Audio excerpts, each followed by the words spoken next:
কথা বলা যে আমরা সিভিক সদস্য হিসেবে আপনি কবে আসবেন বলেন আমি কথা বলবো। সুমন ভাই আমার পেছনে লেগে থাকে। না আমি একটা বলি সুমন ভাই কিংবা তো আমাদের যে কার্যক্রমগুলো আছে একটা মিস করবো না, এটাকেও খেয়াল রাখতে হবে। ওই একটা জিনিস কি জানেন, আমার প্রস্তাব হচ্ছে যে মানুষগুলো আছে, ইয়াং যে ছেলে মেয়েগুলো আছে, এদেরকে আমরা সবসময় বলাটাও খুব ভালো।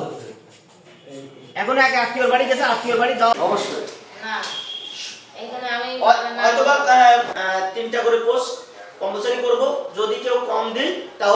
আমি একটা কথা বলছিলাম মনে হয় গত মিটিং এর আগামী যে মিটিংটা আসলে আবার ওই যে ওইটা নিয়ে ব্যাপক একটা টেনশনে ছিলাম, যার কারণে আমি প্রবাস কল্যাণ ডেস্ক সহায়তা স্থাপন অলরেডি করেছি।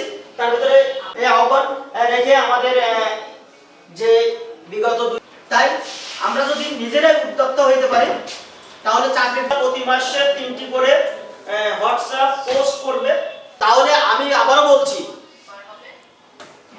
যেটা দেবো। খাওয়া না ওষুধ বাদ দেন। না খাওয়াটা তাহলে,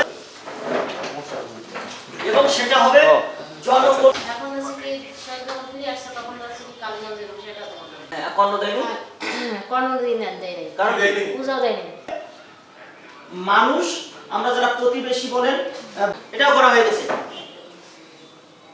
তারপরে কমিউনিকেশন একটা হতে হবে।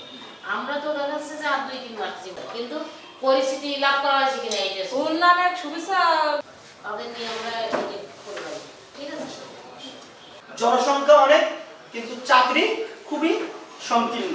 আপনি তো ভাই দেননি, আপনি প্রথমে উদ্বোধন করেন ওই 100 টাকা জরিমানা দিয়ে।